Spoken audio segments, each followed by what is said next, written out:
If you guys have been watching my videos for a short amount of time or a long amount of time or whatever, you'll know that this thing is now running and driving, and in terms of how well the engine runs and the transmission shifts and the clutch works and everything, it's great. I couldn't ask for it to run better, to be honest. However, I'm having one issue that I haven't shared with you guys at all yet. Basically, it's as if the e-brake is on all the time. Now I know that isn't the case because I figured out how to make it feel like the e-brake isn't on all the time, and basically if I go to the rear and loosen the axle nuts, then the wheels like to spin freely. If I tighten them down, not even that tight, then the whole wheel and hub assembly sort of feels like it's locking up.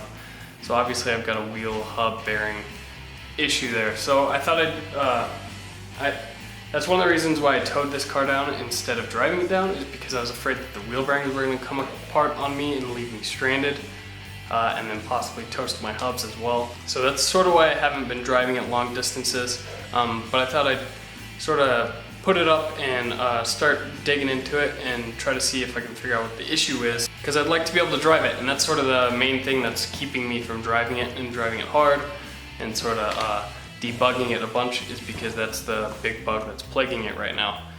Now, if I drive it, when I get on throttle or when I take off from a stop at least, it squats because it feels it's, overcoming that resistance. If you've ever pulled your e-brake and then tried to go and you feel the car sort of squat, it's the same feeling. Now it's really minor, but it is an issue. So there's a lot of, binding up in there, and due to all that friction, it's probably getting real hot, which is not good, so it definitely needs to be fixed before I'm driving it more.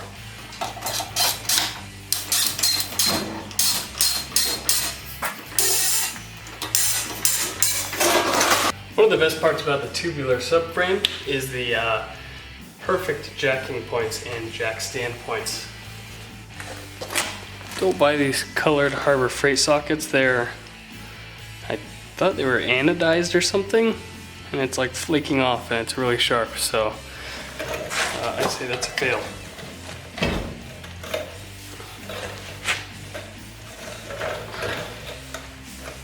So the e-brake is on right now. That's why the wheel isn't spinning, because it does still spin. It does still spin, it's just there's a lot of friction. It's been a while since I had the wheels off this thing, actually, like really, really long. It's so weird to think about.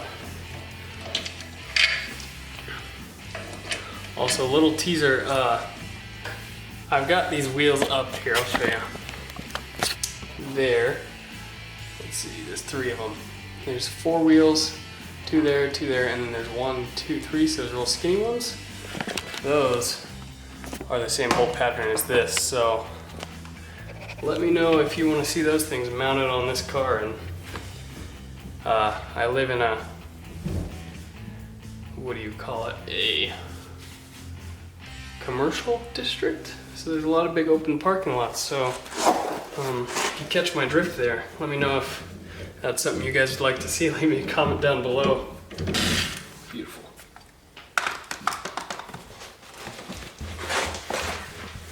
So at first glance, there's like totally nothing under here out of the ordinary. It looks super normal. As it should. I guess nothing would look out of the ordinary if that were the case, but yeah, honestly, I've never even had this apart. I've never taken the brake rotor off, never had the caliper off, never done pads on it. It's all how I got it. All the braking system, all the suspension system is pretty much how I got it. I adjusted the ride height in the front. I don't know why I'm so out of breath. I'm just sitting here pretty much as I got it, and I was gonna say I don't know how to take it apart, but it's the same as every other car, so I do know how to take it apart. But I've just never taken it apart, so I've never really seen what's going on. I don't know if this was an issue before. It totally could have been. I didn't notice it until now, so I don't know. But I guess we'll see what the problem is now. Look at this kitty. She's awesome. She's digging the -64 offset. Spins. Okay, now it honestly doesn't seem that bad, but I don't think this is very tight.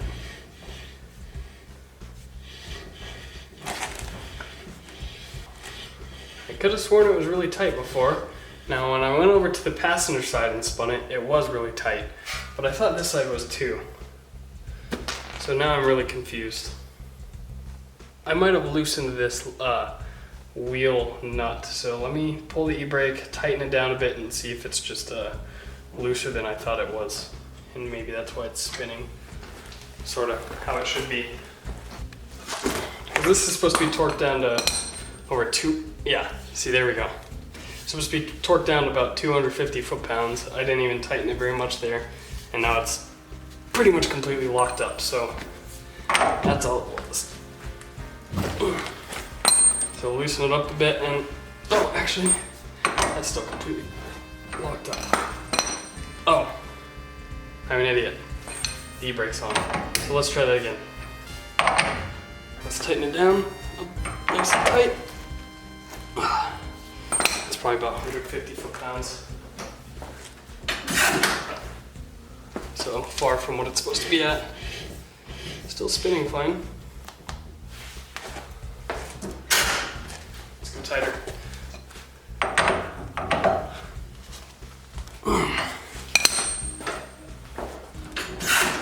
Well, the e-brake works well. Still spinning fine. What is going on here? See, I'm not expecting it to spin freely, you know, because it's got a whole axle. It's got a bunch of weight attached to it.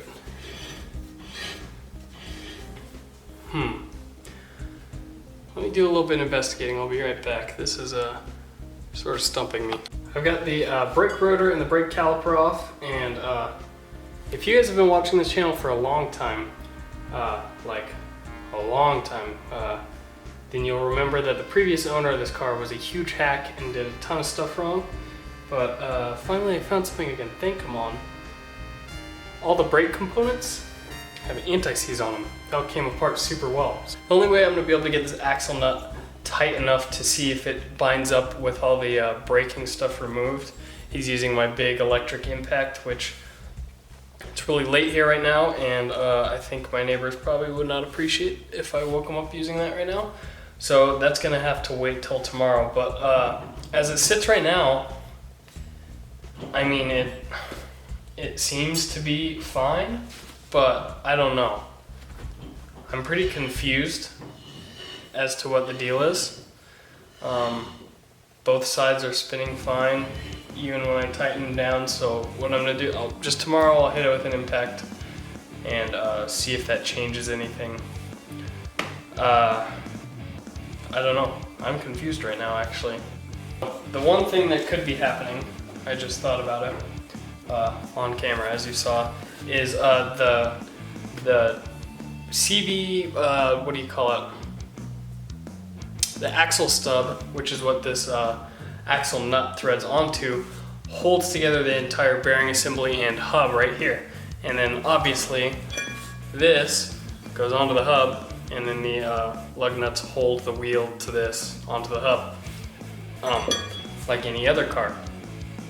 But if you loosen this too much, then this hub assembly is actually going to be pretty loose in there. So that it's important that it's torqued to spec, because that's actually what's holding the bearing together inside of there. So what could be happening is that the rear calipers were actually totally adjusted wrong, I guess. Basically the pistons are out at the wrong rate, to where whenever that is torqued down, it is moving the hub inward, or at a certain angle, which in turn is moving the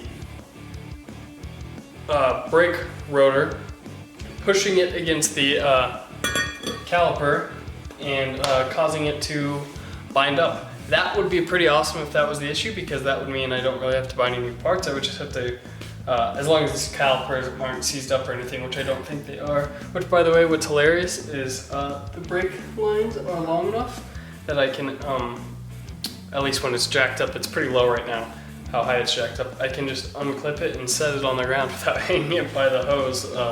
Obviously I'd never hang it by the hose, but I'm saying I can set it on the ground without having to hook it on to anything. But I digress. It might be pushing the rotor into the brake pads because the caliper is basically set up wrong, maybe from this being loose or something. let's cross our fingers that that's the thing that's going on here. It's totally possible, so I guess we'll have to see in the future. I'm gonna go inside and probably go edit a video and go to sleep, but for you it's just gonna be right now. So now that it's not the middle of the night, I'm just gonna hit these axle nuts with an impact and see if it locks up the hub. And if it doesn't, then I'd say that we're in luck. And I probably don't have any issues. I'll compress the caliper and put it back on and see if that fixes the issue. I'd say we're in business. That's tight as hell and it's not binding up. So I'm gonna go take the brakes on the other side apart so that I can compress the piston on the other side as well. And then torque both of these down, put it all back together, see if it's fixed. I'm pretty satisfied with this at this point. I was worried I was gonna have to replace some parts. It's nice when it's fixable for free.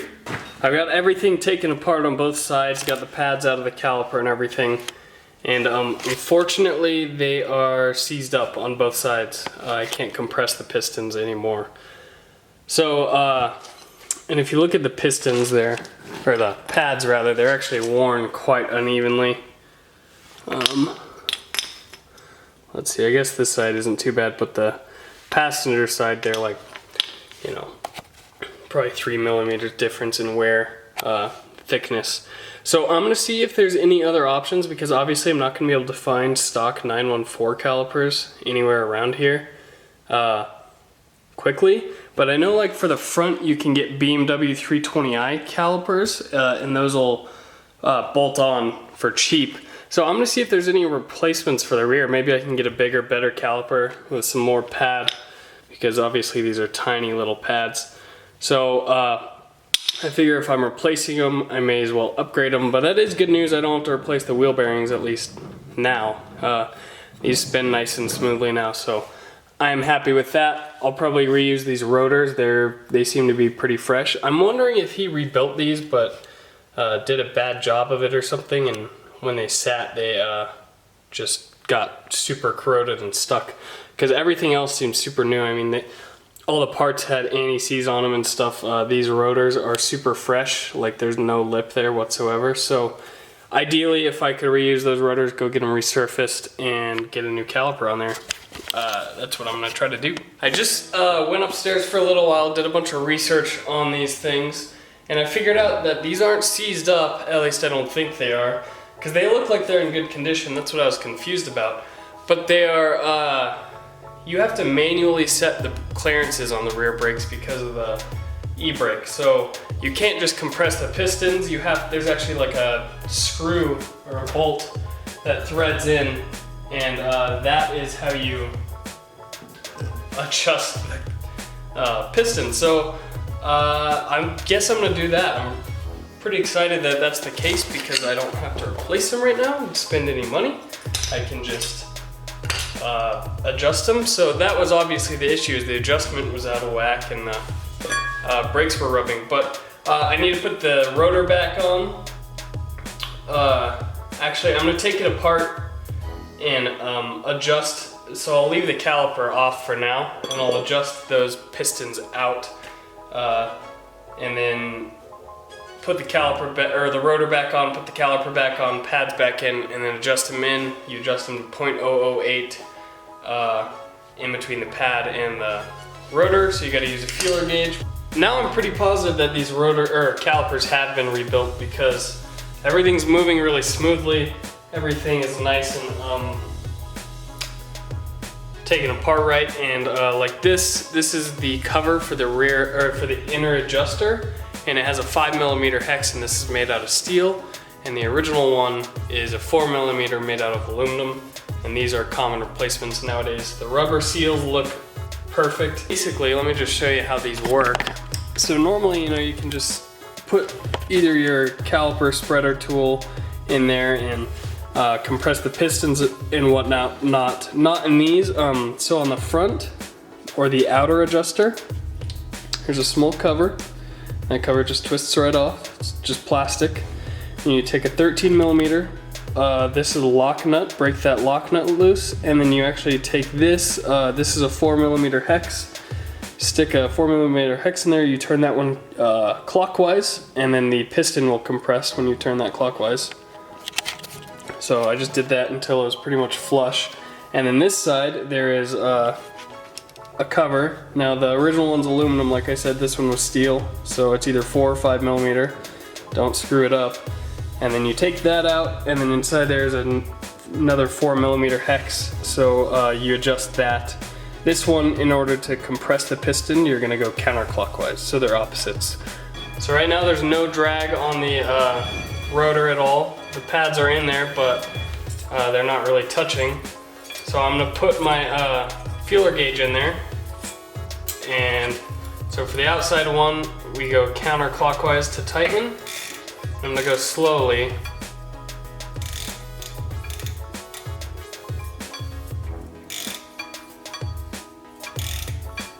Feeling some tension, not on the feeler gauge, but on the ratchet. Right there is where we would need to go. I went a little bit over tight.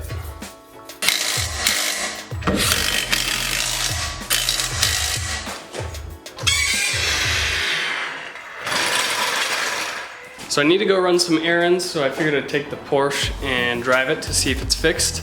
Got some crap on my face, but I'm gonna throw the trunk, or the roof in the trunk, because I can. But I'm not gonna bring my camera with me, because I don't wanna get it stolen, because I'm gonna be inside the store for a little while. So I'll be back. Sorry, don't wanna show you guys that. Might set off your gag reflexes. So I went grocery shopping in the Porsche, and it performed great. It doesn't have that binding feeling anymore. Before it felt like you had your e-brake pulled just a little bit, where it would squat. Doesn't do that at all anymore. It also is like a little bit quicker, because I imagine there's a lot less resistance in the rear. It's really good to know that it wasn't the brakes, or it wasn't the wheel bearings, it was the brakes. So yeah. Now I can sort of drive it a bunch. It drives perfect. I still need to sort out the vehicle speed sensor deal. I have some stuff, some parts in order to figure all that out. I also think I want to get a new fuel pump. This one's making a bunch of noise and stuff, so yeah, just get a Walbro 255. I'm in the market for some racing seats. So if anyone has a line on some good ones, let me know. I'm also soon going to be doing, or hopefully soon, going to be doing basically all the bushings in the car if I can. I want to try to find a good source for bushings and like stuff like tie rods, ball joints. I want to sort of redo everything in the suspension and then do either a coilover setup or just like a stiffer torsion spring in the front, and then a new coil in the rear, and then new struts, obviously. I want it to drive really well. It also needs a steering rack bushings and probably a steering rack spacer kit because it doesn't return to center anymore. What else? I need to start doing the body work on it. I want to wrap this car, I decided. So I'll let you guys argue in the comments about what color you think I'm gonna wrap it, but I already have a color set in mind. But since I'm wrapping it, there's a little bit of rust I still need to repair, and then a few spots I need to mess around with body filler, and then it needs just everything smoothed out, cleaned up, so that it can be wrapped. But yeah, that should be pretty much the end of the video today. I was just sort of doing a recap of sort of what's going on in my mind for the Project 914. Thanks guys for watching. I'm super stoked that this was simple, easy, and free to fix. It's really convenient when that happens. I don't know what happened. I imagine the previous owner must have rebuilt them and had them adjusted wrong or whatever, but yeah, that's gonna be it. Make sure to hit that like button. Peace out.